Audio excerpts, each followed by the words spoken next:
kandi dusenge Angelique yongeye kugira umugisha wo kuganira namwe ijambo ry'Imana.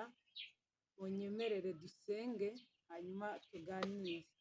Mana data wa twese uri mu ijuru, mu izina rya Kristo Yesu turagushimiye. Urakoze kubana natwe mwami, urakoze kongera kuduha uyu mwanya wo kwegerana nawe, izina ryawe nirihimbazwe. Nyemera tubanjije guca bugufi rwose ngo dutunganye tweze. Tuba twiriwe mu isi twavuze byinshi, dutunganye kugira ngo tubashe kukuvugira tubonereye imbere yawe, kugira ngo tukuvugire dutunganijwe nawe rwose. Unyemerere rero uze udushyigikire, kandi abantu bose bazategera amatwi iri jambo uzabashyigikire, ineza yawe izababonekeho, Mwuka Wera azabigishe mu izina rya Kristo Yesu, kugira ngo tubashe guhangana n'iyi minsi turimo. Nobana natwe dufashe komeza kuturengera muri byose, duhana umugisha n'abakwizera bose mu izina rya Yesu Kristo, amen. Reka tuganire ku ijambo ry'Imana, tugiye kuyisanga mu rwandiko rwa kabiri Pawulo yandikiye Timoteyo, ibice byaho bitatu, duhere ku murongo waho wa mbere. Umutwe w'ijambo uravuze ngo ubuhenebere buteye ubwoba bwo mu minsi y'imperuka. Umenye yuko mu minsi y'imperuka hazaza ibihe birushya, kuko abantu bazaba bikunda, bakunda imiya, birarira, bibona, batukana, batumvira ababyeyi babo, indashima, batarabera, badakunda n'ababo, batuzura, babeshyerana, batirinda, bagira urugomo, badakunda ibyiza, bagambana, ibyigenge, bikakaza, bakunda ibibanezeza aho gukunda Imana, bafite ishusho yo kwera ariko bahakana imbaraga zako. Abameze batyo ujye ubatera umugongo. Imana itugirire neza. Reka tube tuganira kuri iryo handi turahubakiraho nyuma. Dusomye ijambo ryiza Pawulo yahuguje Timoteyo nk'umuntu yari amajije kubwiriza ubutumwa bwiza cyangwa kubyaza ubutumwa bwiza. Aramubwira ati, Timoteyo we mwana wanjye, umenye yuko mu minsi y'imperuka hazaza ibihe birushya. Nduse ko tugiye kuganira ku ijambo rifite umutwe uvuga ngo gutera umugongo ibizira. Gutera umugongo ibizira cyangwa guhunga ibizira. Yego, none uyu ni Pawulo wahuguraga Timoteyo. Arambwira ati, Timoteyo we umenye yuko ibi bintu bizirikane, ntibizagutungure. Dore utangiye urugendo rwa gikristo, dore uri rushyashya, uri kwizera Imana, dore ugiye gukorera Imana, ariko umenye yuko mu minsi y'imperuka hazaza ibihe birushya, ibihe bigoye, ibihe by'amayobera, ibihe by'inzaduka. Ariko tumenye ko hazaza ibihe birushya, kuko abantu bazaba bikunda. Abantu bazaba bikunda, umuntu ashaka kwigwizaho ibintu byose.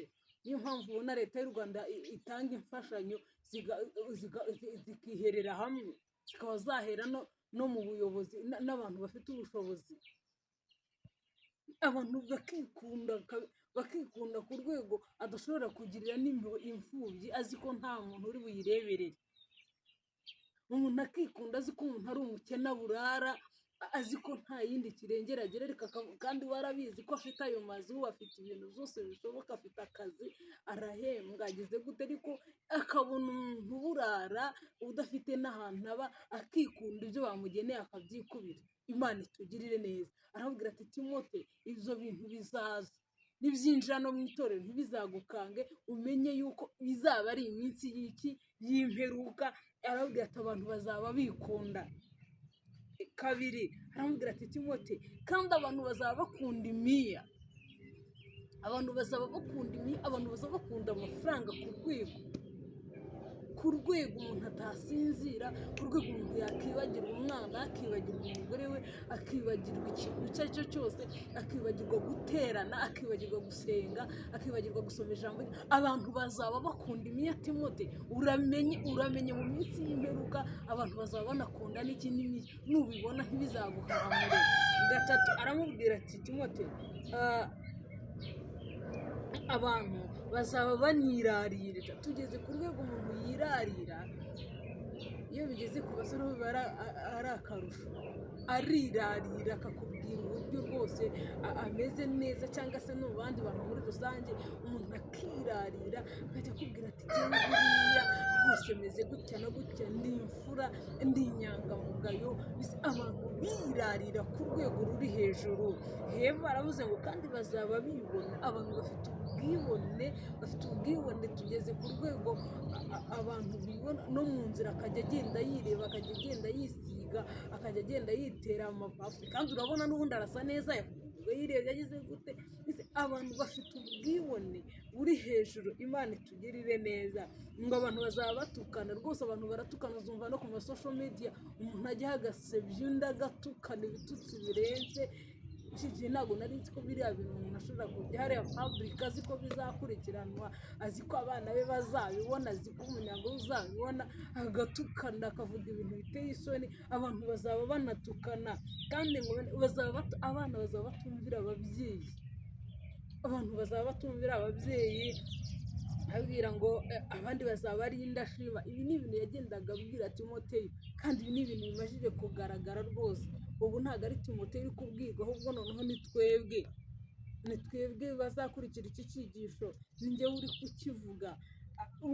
Abantu bazaba bikunda ku rwego ruri hejuru, abantu batukana, abantu batumvira ababyeyi, abantu birarira. Imana itugirire neza. Hepfo aravuze ngo kandi bazaba batuzura rwose. Abantu kugira ngo ubone abantu bahuje biragoranye, habe mu kazi, habe mu ngo, habe abantu batuzura rwose, ukabona abantu n'intambara, abantu bageze ku rwego bakora n'amanama ya korari bakavayo badahuje, batuzura kandi bari gukorera Imana. Ukajya wibaza ariko abo bantu niyo batari gushyira hamwe kandi bari gukorera umwami umwe, ubundi ibyo bintu bihuriye hehe? Ibyo bintu biradufasha. Ese habayemo abami babiri? Imana itugirire neza. Abantu kandi ngo bazaba banabeshyerana. Abantu barabeshyerana, umuntu araguhimbira ikinyoma akakubeshyera kugira ngo akwirukanishe, agahimba ikintu rwose nko mu kazi kugira ngo uvemo. Umuntu agahimba ikinyoma kugira ngo agusenyere urugo, umuntu agahimba ikinyoma mu baturanyi kugira ngo agusebye gusa. Imana itugirire neza. Kandi ngo abo bantu bazaba bagira urugomo rureze cyane rwose. Abantu basigaye bakora gakundi, bakagira urugomo, bakambura abantu, bakagira gute. Imana itugirire neza. Ngo badakunda ibyiza. Tugeze ku rwego abantu badakunda ibyiza, abantu badashobora kwishimira ibirori by'umuntu, abantu badashobora kwishimira icyiza umuntu yagize, abantu badashobora kwishimira. Ugasanga abantu barakunda ibintu bibi, abantu bari gukunda ibintu bibi. Ukajya wibaza ariko nk'urugero nk'abatinganyi bibamarira iki buriya? Ukabona nibyo bakunze, ananiwe kuba yagenda ngo ashake umugore, cyangwa ananiwe kugenda ngo ashake umugabo, nk'ibintu Imana yaremye, ariko ukabona akunze icyo kintu n'icyahaye iki agaciro. Ukabona umuntu akunze kwambara ubusa, kwambara ubusa ubundi ko twari tubizi no ku bana batoya nabo ababyeyi bakomeza bakuyakuya babibuza. Ariko ni gute umuntu wubatse urugo, wabyaye, yirirwa yambaye ubusa rwose? Ukabona amatako yari ku gasozi, ukabona amabere yari ku gasozi, ariko uyu muntu, ukabona umuntu akunze kwambara ubusa. Abantu bazaba badakunda ibyiza. Ukibaza ukuntu umuntu akunze kunywa urumogi, kandi hari ji yakanyoye, hari fanta yakanyoye, anyoye ibintu bigiye kumudroga ubwonko, bigiye kumwica, bimuhindura umusatsi. Abantu bazaba badakunda ibyiza. Ariko ati Timote, ibyo bintu nubibona ntuzajye ku mutima. Hepfo arongera aramubwira ngo bafite abo bantu kandi ngo bazaba bikunda ibintu bibanezeza, amambiyanse anezeza abantu rurirwa ngo hari za house party, hari biki, bafite ibintu byinshi binejeje abantu gusa. ni ukumva bo ubwabo aribyo bintu bibanejeje, ibintu bibanejeje byaba ari we binejeje abandi bibabangamije ntibimurora, mbese ibintu bimunejeje kandi wareba ibyo bintu bimunejeje ugasanga si byiza, ntibikurura ubugingo bwe kurimbuka, ntibikururira akaga ubuzima bwe, ntibimukururira kugaba muri sosiyete, ariko ugasanga umuntu n'ibyo akunze. Imana itugire neza. Noneho kandi abo bantu bazaba avuga ijambo rikomeye Pawulo ati Timote, uzi ko abo bantu harimo n'azaba bafite n'ishusho yo kwera, ngo zaba bafite ishusho yo kwera ariko bahakana imbaraga zabo. Uzasanga umuntu akubwira ati rwose genda uri umukristo aze pasita,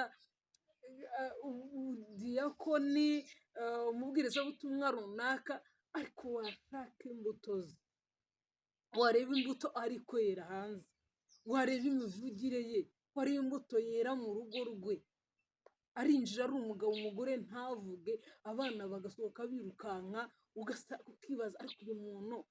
Hari umubyeyi umwe ngo wigeze kubwira umugabo we yari pasiteri ariko ngo yaramujengereje arubwira ati ariko wagira ngo niba ngo yarapakiye imodoka ngo bajye kwibera ku rusengero, ngo kuko ngo yabonaga umugabo ari kubwiriza ngaho ngo yabaga ari kubwiriza ngo akabona nibwo yabaye mwiza. Avuga ati rero icyiza hano mu rugo hashobora kuba hari ikintu gituma umugabo wanjye amera nabi, ahubwo reka dupakire tujye kwibera he ku rusengero. Ibaze icyo kintu umugore cyageze ku rwego abona kuba yahora ku rusengero aribyo byiza. Bivuze iki? Uyu muntu afite ishusho yo kwera ariko imirimo akora irahakana imbaraga zabo. Uyu muntu aritirirwa Imana ariko nyirizina Imana ntimurimo, aritirirwa kuko ari umukristo ariko umukristo ntawe umurimo, kristo ntawe umurimo. Umukristo kuko kristo akurimo akuyoboye. Imana itugirire neza. Ngo bazaba bafite n'ishusho yo kwera niba bahakana imbaraga zabo. Dufite abapasiteri bamwe bagenda ku masosho media ukumva baratukana, kumva barahizanda, kumva bamwe ngo barambuye, ukumva ngo ibintu byinshi nk'ibyo. Imana itugirire neza. Hepfo aramubwira ngo ariko bahakana imbaraga zabo ngo abameze batyo ujye ubatera iki? Umugongo. Pawulo aramubwira ati Timote, abo bantu bose ndondoye, abo biyoberanya mu itorero cyangwa ahandi hantu, abo bantu babeshyerana, abo bantu bagira ishyari, abo bantu bibona, abo bantu bameze batyo ujye ugira gute? Ujye ubatera umugongo. Imana itugirire neza. Abo bantu ujye ubatera umugongo, nta mumaro wabo. Abantu bameze batyo nta nyungu, nta nyunganizi yo mu by'umwuka baguha, nta kintu na kimwe, nta rubuto rw'umwuka wabasoromaho. Imana itugirire neza, itwigishe. Bibutse topiki ko bivuga ngo ni ugutera umugongo ibizira. Bene data, turi mu gihe kigoranye giteye ubwoba, ukibaza ukuntu umwana atuzura n'ababyeyi, akibaza ukuntu umwana yanga nyina cyangwa akangase bikakuyobera. Uyu mwana yaravutse bamuhaye ibyangombwa byose, baramureze, nyina ntakuyemo inda ye, aramureze, ntamwishe ari agahinja, amukorera ibishoboka byose, aramwambitse, aramwuhagiye, amwitayeho, agize ate, amurihira ishuri, umwana yarangiza akaba yansinyira. Kwibaza ibi bintu ni ibiki? Imana itugirire neza. Ugasanga umukazana ntiyuzura na nyirabukwe, ukibaza ariko ubwo abo bantu barafite? Ni gute umukazana tumvikana na nyirabukwe? Ni iminsi y'imperuka. Ariko wowe mukristo unteze amatwi, wowe uzumva iki cyigisho, abameze batyo uzabatera umugongo. Bazaba barasohoye n'iyi minsi y'imperuka, nubwo yari ukabasengera kuko nta mumaro wabo mu buzima bwawe, nabo kukurimbuza gusa. Mweze batyo ujye ugira gute? Ujye ubatera umugongo. Muzarebe aba bantu bahura bikunda, ndetse buriya mugira ngo ziriya divorce ni iki? Ni ukwikunda. Ni ukwikunda. Umwe we yumva yikunze ku rwe ruhande, undi akikunda ku rwe ruhande, bigakurura yuko ingo ziri busenyuke. Ni gute umugore wishakiye, warambagije, watanzeho inkwano yawe, wagize gute, wazanye mu rugo rwawe ugakora iki? Ugiye gufata umwanzuro, waravunitse umutanga ibyo byose, ugiye kumuca inyuma, ugiye kugombera kugusenyera urugo, ugiye kongera gutangira ubundi bushya. Uku kwikunda gukura nta kindi cyiza. Ibi nta bihembo byiza Satani ajya atanga. Ahemba urupfu, ahemba igihombo, ahemba agahinda. Ni iki kintu cyonyine ahemba, nta mahoro atanga. Yari yavuze ngo nta mahoro mu byaha. niko Imana ivuga, niko bimeze. Biradukwiriye yuko abameze batyo, abantu uri bwumva afite imyumvire itari mizima. Hari abantu bafite imyumvire akugira inama ukajya wibaza, arigeze kungira inama arambwira ngo ariko buriya ngo nta n'ikibazo, ngo kwishingira ntabwo ari icyaha. Hari umuntu ugera ku rwego akumva nyine ibintu biroroshye, ariko Imana itugirire neza, Imana idufashe, Imana itwigishe. Abameze batyo ujye ugira gute? Ujye ubatera umugongo. Imana itugirire neza kandi Imana idufashe. Reka twongereho irindi jambo naryo ryasa ryunganira iriri rikadufasha kuyumva neza, turarisanga mu rwandiko rwa kabiri rw'Abakorinto,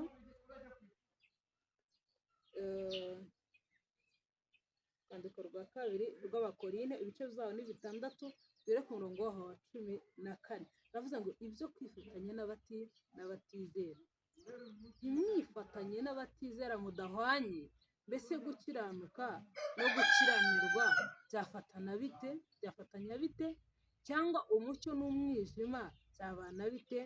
Kandi Kristo ahuriye he na Beliyali? Cyangwa uwizera n'utizera bafitanye umugabane ki? Mbese urusengero rw'Imana rwahuza rute n'ibishushanyo bisengwa? Ko turi urusengero rw'Imana ihoraho, nk'uko Imana yavuze iti, nzatura muri bo, ngendere muri bo, nzaba Imana yabo, nabo bazaba ubwoko bwanjye. Nuko muve hagati ya ba bandi mwitandukanye, niko Uwiteka avuga. Nuko muve hagati ya ba bandi mwitandukanye, niko Uwiteka agize gute? Avuga. Imana itugirire neza. Hano n'ubundi ni Pawulo wari uri guhugura Abakorinto, arababwira ngo ntimukifatanye n'abatizera. Abantu batizera nabo bataramenya Kristo, bataramenya uburyohe buri mu Mana. Hari abantu batabuzi, bumva bakiryohewe n'ibyaha. Iyo umuntu akiryohewe no kwiba, akaryoherwa no gusambana, akaryoherwa no gusinda, akaryoherwa no kuroga, uyu muntu wikifatanya nawe, kuko nta mugabane, ntabwo imyumvire yanyu ihuye. Buriya kugira ngo ugirane ubusabane cyangwa ugirane n'inama, niba uri kuri level ya lisansiye cyangwa se A0, undi ari kunoza ku rwego na segonderi yirangije, uyu muntu kugira ngo amushyikirane muhuze ibitekerezo, biragoye, kuko ntabwo imitekerereze yanyu ari imwe. Imana itugirire neza, kuko ushobora gusanga ibintu puraninga, ibintu ategura gukora bigoranye kugira ngo mubigire. Abo bantu kugira ngo bahuze, kereka iyo ari imishinga n'ubundi isanzwe iciriritse, niyo muhurizaho. Ni gakeya, birashoboka ariko ni gake. Ariko hano badubwiye ko umuntu wizera, umuntu ukijijwe n'ubudakijijwe, biragoranye ko hari relationship mugirana. Biragoranye ko uyu muntu muri bubane mugahuza, ubwo birasaba ko umwe ayoboka undi. Wikifatanya nawe mu mirimo yindi y'ubupagani, yo kutubaha Imana. Nicyo bishatse kuvuga. Ntabwo bakubwiye ngo umwange, ngo narwara we kumusura, nagira ubukwe wo kubutaha, nabyara we no, ntabwo ari cyo bivuze. Ahubwo wikifatanya nawe, niba agiye kuraguza wimutera inkunga, agiye kuraguza wimushyigikira ngo nagende. Niba agiye kwiba wimushyigikira, wigira ibintu wifatanyamo ngo ndwara inshuti yawe kuko ari umuturanyi, kuko ari umuvandimwe. Oya, ntabwo ibyo ukwiriye kugira gute? Kubimushyigikiramo. Imana itugirire neza, Imana idufashe. Ijambo abantu ntibanganyitiranye, icyo batubuzaga ni imyizerere yabo ya gipagani. Iyo myizerere niyo tudakwiriye gukurikiza, bavuze ngo dukwiriye ahubwo kubigisha, tukabayoboka ku nzira ya Kristo. Imana idufashe kandi Imana itugire neza. Ndagira ngo mbese ubundi gukiranuka no gukiranirwa byafatanya bite? Ntabwo bibaho.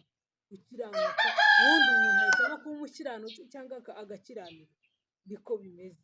Ntabwo bivangavanga, ibyo bintu ntabwo biri bushoboke. Ntabwo umucyo ushobora kubana n'umwijima. Ubona yuko iyo umwijima uje, iyo bugorobye, izuba riribwiriza rikarenga rikigira, rikavuga ngo reka ntange umwanya.